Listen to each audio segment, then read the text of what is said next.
Em Gênesis 37, paramos aqui, né, onde o oração, que é o significado da palavra e do nome Judá, que também é Judas, onde o Judas do Antigo Testamento entregou o José, que é o salvação adicionará, por 20 pratas. Não por coincidência, o nome dos dois que entregaram salvação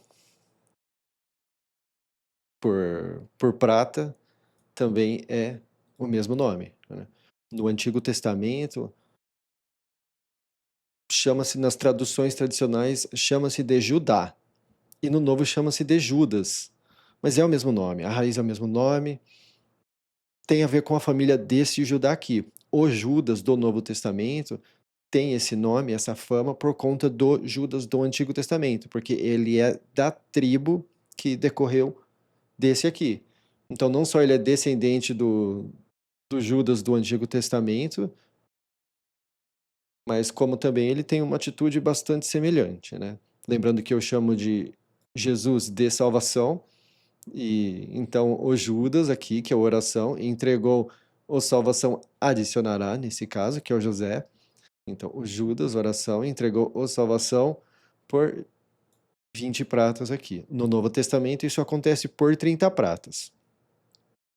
Não por coincidência, tem muita coisa no Bom Livro que a gente vê um certo padrão de coisas acontecendo. E lembrando que ele entregou o salvação adicionará, que é o José, por conta dos ciúmes e da inveja que eles tinham do garoto, por questão do favoritismo do grande pastor ouvirá. Não, por questão do persistiu com o grande pastor, que é Israel.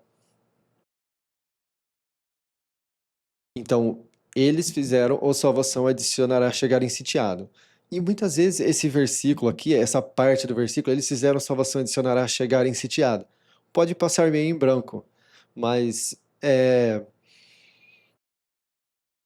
quando você está reto diante do salvação e alguém te faz uma ruindade, aquela ruindade vai ser transformada em bondade, mas por conta do trabalho do salvação. Então, se você tem uma vida diante do salvação, a ruindade que acontece com você, ela ele acaba convertendo ela em bondade de alguma forma, quando você olha de fora, sim. Mas assim, para isso exige um uma intimidade diante do salvação. Não é tipo, Deus vai transformar tudo que é bom sempre. Não. Isso ocorre para pessoas que estão buscando e tendo intimidade com Ele no coração. Essa é uma narrativa que a gente vai ver ao decorrer do bom livro. Então, ó, eles fizeram salvação adicionará chegar em sitiado. Lembrando que mais adiante, ele é governador do sitiado e eles se ajoelham diante dele. Mas quem fez eles chegarem lá? Ele. Então, tudo que eles fizeram contra ele simplesmente acabou favorecendo o salvação adicionará, o José. Porque esse é o poder do salvação. Então, vamos continuar aqui. O Vejam Filho, que é o Rubens, o Vejam Filho retornou ao buraco e veja, o salvação adicionará não estava no buraco. Então ele rasgou as roupas. E olha que interessante, o Vejam Filho, né? Lembrando que o nome de aquele nome, como é que diz? O Jeová, né, que muitas vezes em algumas traduções é traduzido como Jeová, ele tem esse ó, né, ó, veja pregos, veja mãos. Então é interessante como Vejam Filho e o nome do Rubens é Vejam Filho. Eu ainda, a minha vontade aqui é traduzir como veja o Filho, porque seria o Cristo, seria tipo um aviso mais adiante. Mas eu ainda não consegui achar uma forma de me convencer a fazer essa alteração, né? Porque tem coisa que eu filtro pela inteligência artificial. Então, se eu consigo convencer a inteligência artificial, ela falou assim, não, de fato, isso aqui encaixa e pá, aí eu faço a alteração, senão eu deixo como está para a cabeça não viajar demais. Porque daí fica de acordo com o texto, não de acordo com a minha imaginação. Então eu tento sempre, lembrando que eu faço, eu tenho feito dessa forma, de pautar a convencer primeiro a inteligência artificial que interpreta esses idiomas. Então aqui, ó. Lembra, ó, então, olha que interessante. O vejam filho retornou ao buraco. Então, olha, ele tentou tirar o salvação adicionará do buraco. Então, o filho tenta tirar o filho, que no caso de uma forma poética, né, o filho, o Cristo, tenta tirar os homens do buraco. Então, eu acho isso interessante quando a gente traduz alguns desses nomes dessa forma. Ele retornou aos irmãos dele e disse: A criança não está. E eu, para onde vou? Então eles pegaram a túnica do salvação adicionará, mataram o bode das cabras e mergulharam a túnica no sangue. Agora aqui, lembrar que a palavra é mergulharam, mas a minha vontade aqui era ter colocado fazer imersão, porque a palavra batismo, ela significa mergulhar. Inclusive, no Novo Testamento que eu estou fazendo, eu uso fazer imersão. E a inteligência artificial concordou, quando eu relacionei uma coisa com a outra, falou assim, não, esse de fato é o contexto. Então, então, olha só, lembrando que o bode, ele no em Levítico, ele é o animal que é usado para quitar os erros. Então, por exemplo, o Cristo na cruz, ele foi o bode, o grande bode. É da onde nós tiramos a expressão bode expiatório. É bíblica que é essa expressão, ela percorreu 5.000 anos e chegou até nós. Até hoje permanece no português até essa questão toda. Então, ó, eles pegaram a túnica do salvação adicionará, lembrando que o Cristo também teve a túnica, mataram o bode das cabras e mergulharam a túnica no sangue.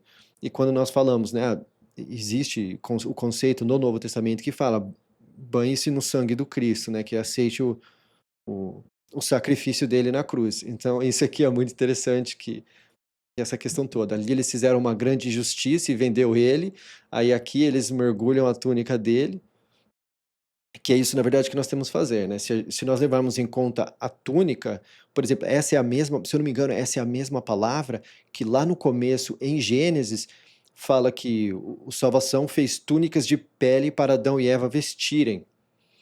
Então é interessante quando então eles pegaram a túnica, né, que seria como se fosse a mesma conceito usado para vestir, e é o que nós temos que fazer, nós temos que banhar no sangue do Cristo por questão da redenção. Então eu acho que isso aqui se encaixa de uma forma muito interessante. Eu acho que a forma que eu expliquei ficou meio confusa, é, mas vamos, vamos adiante. Eles enviaram a túnica até as palmas. Aqui, lembrando que o conceito é uma túnica que vai até as palmas, não que ele pegou a túnica e enviou para um lugar que se chama palmas. É uma túnica que vai até as palmas, que, que é o que nobres usam porque eles não fazem trabalho braçal. Então esse aqui era realmente um garoto bem bem valorizado pelo Israel, pelo persistiu com o grande pastor. Eles levaram ela ao pai deles e disseram: Encontramos isso. Reconheça agora se essa túnica é do seu filho ou não. Ele reconheceu e disse: É a túnica do meu filho. Um animal ruim comeu ele. Despedaçar, despedaçou, o salvação adicionará. Aí agora aqui, um animal ruim. Tem lugares que vai estar mal. Vou confirmar aqui pra gente. Em uma não tem o mal e no outro tá como selvagem. Mas aqui é a palavra ruim. É bem literal isso aqui. E daí eu fiz uma reflexão lá com a inteligência artificial para nós. Aqui, ó. Ela tinha traduzido essa palavra como mal. Aqui, ó. Mas a pronúncia dela é ra, que é bem parecido com a pronúncia da nossa palavra ruim.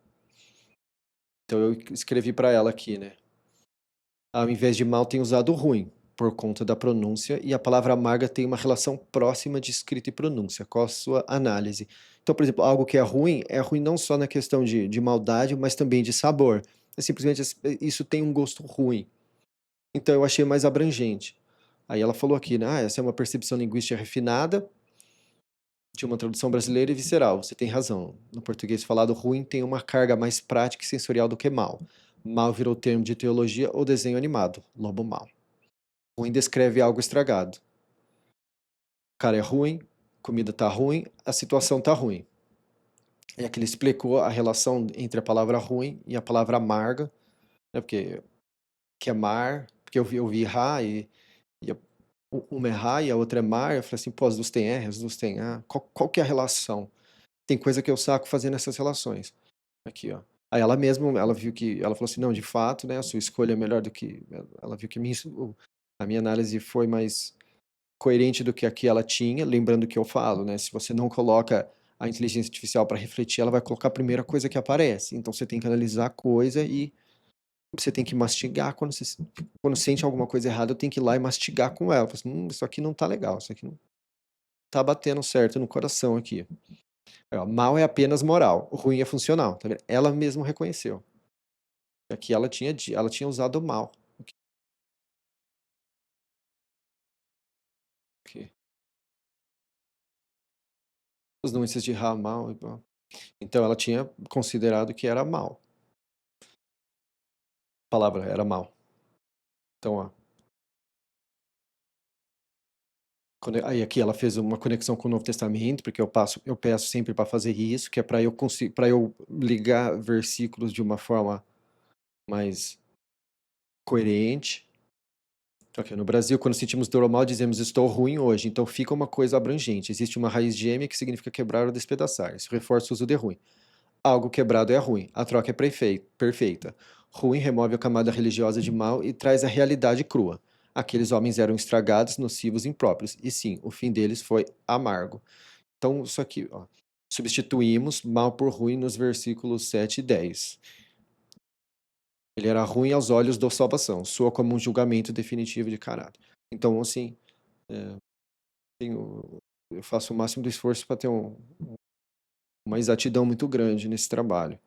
E essa daqui é uma dessas palavrinhas. É melhor deixar ruim como. É melhor que seja ruim do que mal. Amplia a exatidão, amplia o conhecimento e diminui as divergências que as pessoas acham que existem na Bíblia, mas não existem. São simplesmente traduções que deixaram a desejar de forma quanto à análise. E, ao meu ver, também pessoas que não tinham uma convivência com salvação traduzindo esses textos, então elas não conseguiram refinar dessa forma. É por isso que é importante uma pessoa que faz questão de manter o coração virado à salvação, fazer esse tipo de trabalho, porque você tem esse certo discernimento de essa palavrinha aqui não está certo, porque não condiz com o que acontece na minha vida ali, com o que aconteceu naquilo, e você consegue refletir. Vou continuar aqui. Despedaçar, despedaçou, salvação adicionará. Aqui como que tá? É, aqui tá como despedaçado nos dois também, beleza, então tá certo. Então o segura calcanhar rasgou o manto dele e colocou o pano de saco na cintura dele. Ele guardou luto pelo filho dele por muitos dias.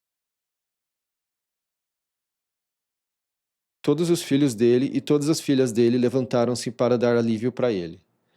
Ele recusou alívio e disse: Pois vou descer ao meu filho no oco em luto. Oco é como eu traduzo a palavra que é usado como inferno, tá? Ela tem uma ligação tanto no hebraico quanto no grego a palavra oco. Então, se os dois idiomas batem dessa forma, eu trato como algo, vou chamar de canônico, então. É engraçado porque a palavra canônico ela vem da palavra cana. Inclusive a gente vai ver essa palavra mais adiante, que é usado, que é, eles usavam cana para medir coisas, porque cana é reto. Então, você tem que andar na linha, você tem que andar na cana. Tem toda uma expressão legal assim. E então eu vou chamar isso de canônico por conta disso. Porque, assim, são idiomas que foram introduzidos com 2000 anos de diferença. Então, se a pictografia bate, o grego bate, e os que falam e os que fizeram análise do contexto bate também, é porque, então assim, dificilmente eu vou achar uma palavra melhor do que oco para inferno. Então assim, a palavra inferno provavelmente tem a ver com questão de um lugar muito quente, mas por conta do vazio do coração ser tão tratado de uma forma tão, questão da presença do Senhor preencher a gente, deixar a gente com completude, completos, faz sentido que o que chama-se de inferno seria, na verdade, oco, porque o oposto de, do que acontece é o oposto de estar completo diante da presença do salvação é estar oco sem a presença do salvação. Então, e faz muito mais sentido nessa questão que eu falo. Faz um larzinho para o salvação no coração, porque aí você não vai estar oco. Então, a gente pensa assim, né? Ah, o inferno é um lugar quente que tudo pega fogo. Muito provavelmente é um lugar bastante vazio, tá? Talvez tenha lá o lago que fala, né? O lago de enxofre, que talvez tenha. Não diria que é simplesmente algo quente. Pode ser que seja quente, mas é um vazio muito grande. Então, eu acho também que faz essa. Eles chamavam de oco porque esse sentimento de vazio do coração, que é que muitas vezes nós chamamos também como depressão, ou muito dos males que nós temos psicológicos são fruto de estar com o coração oco. O pai dele chorou por ele. Os do Briga venderam ele em sitiado, para o aquele que o sol deu, castrado do Casagrande, líder da guarda. Agora aqui é castrado, olha que interessante isso aqui. Isso aqui eu refleti bastante também. Ó, em um tal oficial, nas duas traduções mais comuns que nós temos no português, é usado oficial. Mas, naquela época, dá-se a entender que castravam. E quando alguém era muito importante, castrava, porque daí ele não tinha, talvez, eu imagino, talvez ele não teria ambição de deixar uma, uma herança para os filhos dele, a ponto de roubar o líder do Estado, né? Porque você não tem para quem dar. O que que você vai fazer? Então eu vejo dessa forma. E, e também a análise da palavra dá-se a entender que de fato era alguém castrado. E nós vamos ver que essa história desse aquele que o sol deu, que é o Potifar, que a mulher dele era frustrada. Ela foi atrás do, do Salvação Adicionará, que é o José, para fazer ele dormir com ela. E o Salvação Adicionará resistiu, né? Então, isso também é uma forte indicativa de que, de fato, o Potifar, o aquele que o sol deu, é castrado. Foi um homem castrado. E é interessante como, talvez até mesmo, isso também foi tirado de contexto. Porque, por exemplo, quando a gente vai no Novo Testamento, o, o Paulo diz, né? Ah, aquele que não tomar mulher, ele tem mais tempo para as coisas do Senhor, do salvação. Então, talvez aqui, por conta a gente vê que tem uns indícios de a presença de uma certa lei. Então, talvez também isso foi tirado de contexto, né? Quando você quer servidão absoluta a alguém maior, você meio que se castra, mas não de uma forma física, de uma forma do dia a dia. Porque é muito mais difícil você resistir à tentação da carne do dia a dia do que se você simplesmente cortar o negócio fora e tá feito. Você não deixa brecha para cair, mas você também não deixa brecha para que você ore e fala assim: não, salvação, eu escolho você. Eu quero você acima da minha carne. Então, eu acho que também, talvez esses oficiais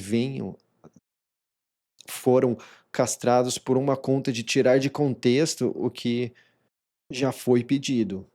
Apesar de de eles não serem descendentes do pai de multidões ou isso tudo, a gente nota que desde lá atrás já tem uma certa noção de o que é lei, de o que é indicado, de o que é salvação, tanto que os homens, lá fala, né, o termo filhos do Salvador, filhos de Deus, então se eram filhos do Salvador é porque existia um plano de salvação e aquela coisa toda. Então, a ausência total da lei, eu não imagino que existia. E muitos, isso é muito defendido no mundo dos intelectuais da palavra, né? A questão de, mas ainda não tinha a lei, então não se era considerado. Mas eu não vejo muito dessa forma. E a gente vai ver agora a seguir aqui algo que é bem específico da lei judaica.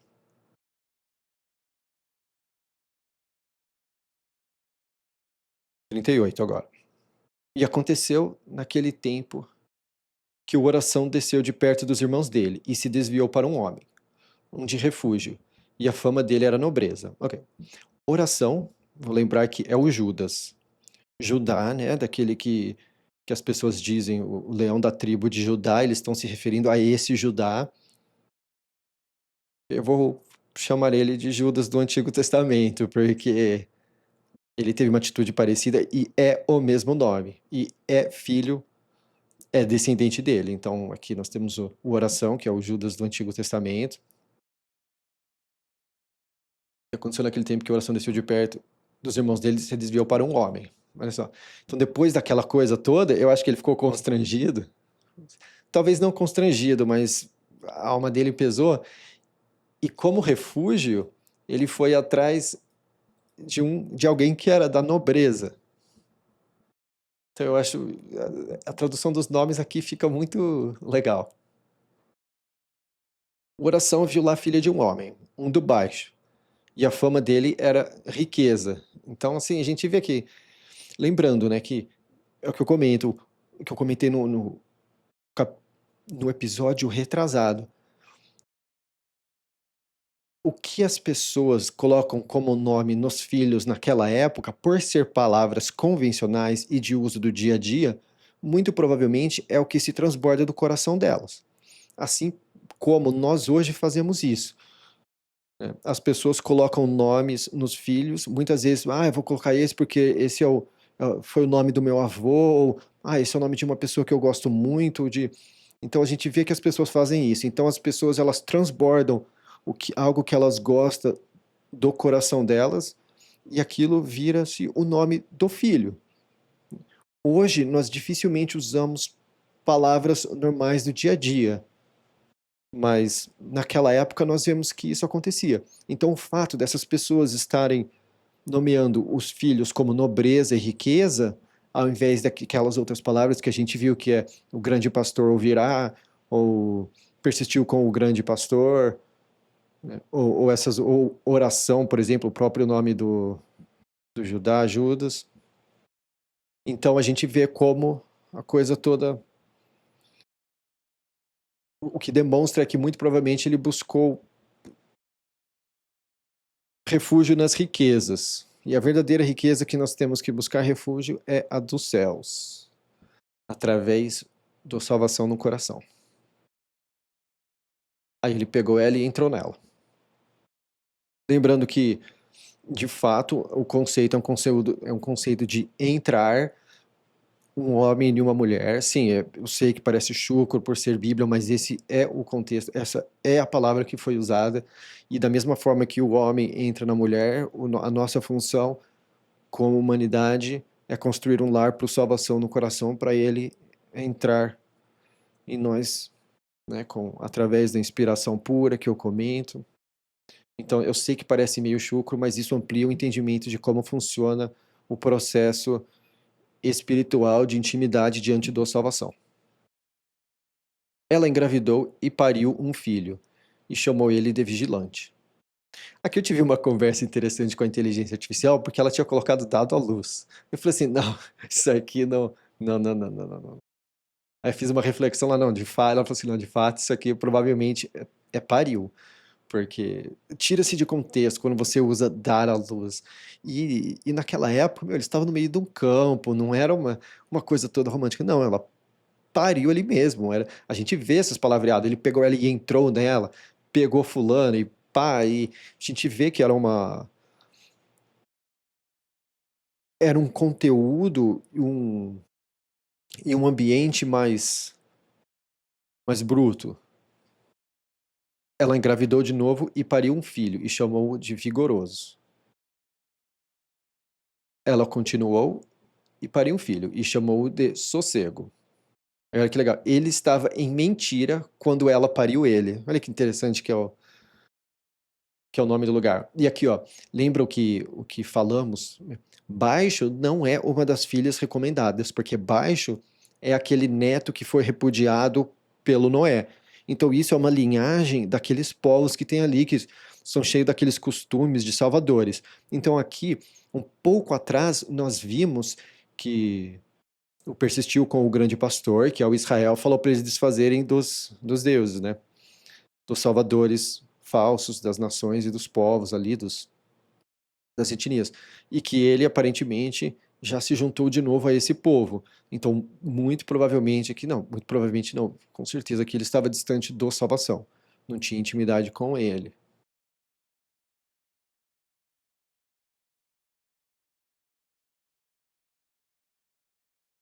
Ok.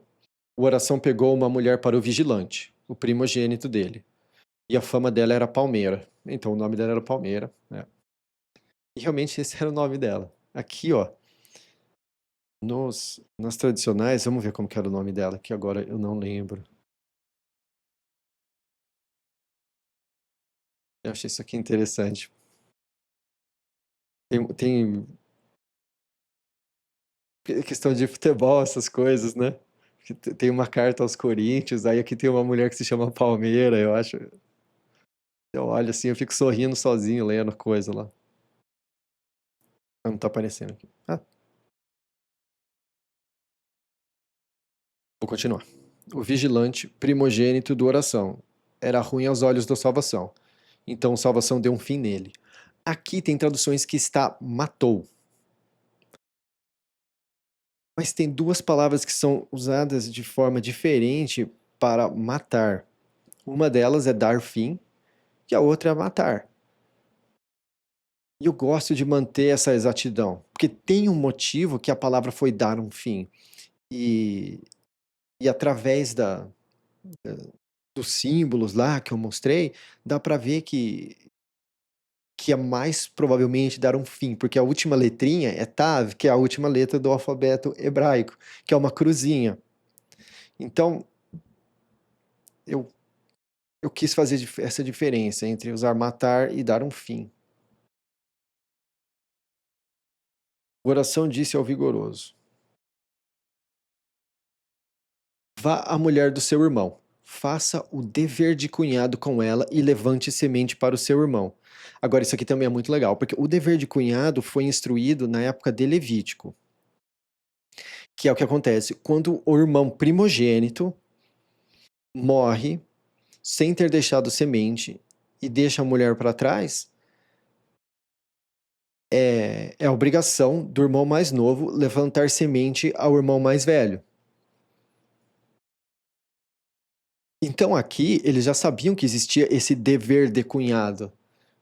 E isso só foi instruído em Levítico. Então isso aqui é uma das coisas mais claras do quanto diz sobre, já existia uma lei implícita ali, apesar de não estar em documento escrito, que eles tinham que seguir. Porque, ó, isso aqui é oração, o Judas, falando, vá mulher do seu irmão, faça o dever de cunhado com ela e levante semente para o seu irmão. Aí agora, olha a coisa interessante, vamos refletir mais ainda nisso aqui. O Judas fez aquilo com o irmão dele, agora há pouco. Tava até essa situação toda aqui. Mas aqui ele está preocupado com o dever de cunhado. É a grande questão Isso aqui é muito evidente o Novo Testamento nisso aqui, né? Ao nível da hipocrisia. E esse dever de cunhado é algo muito legal também, porque assim, o seu irmão mais velho morre e você levanta a semente para ele. O mesmo acontece quando Paulo fala, né? Fique com salvação e não busque, mas se você está casado, fique casado, se você não está casado, não case-se, né? E fique. Por quê? Porque nós fazemos o dever de, do irmão mais velho,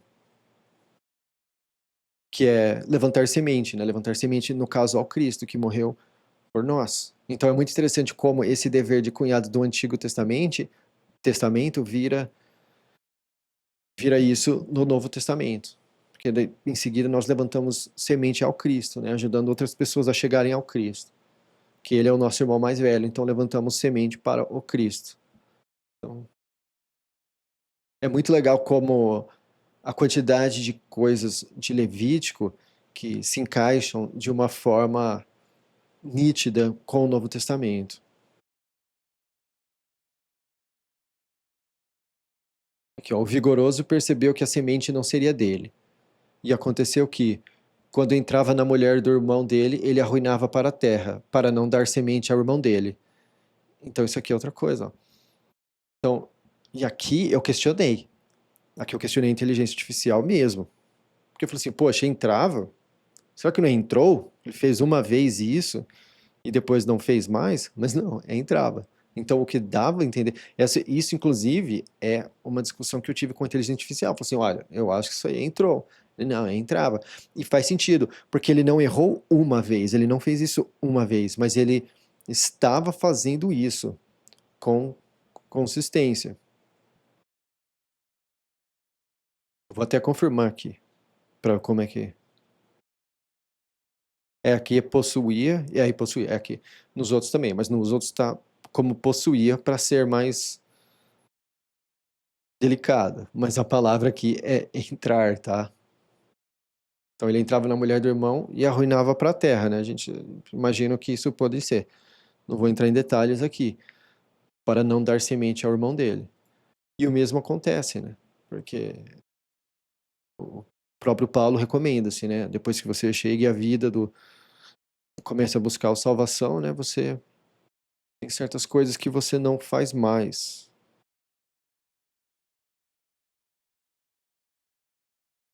Né? Porque aí cabe-se dar semente ao irmão que é o Cristo. Como? Levando pessoas a ele, né? Alimentando o rebanho dele.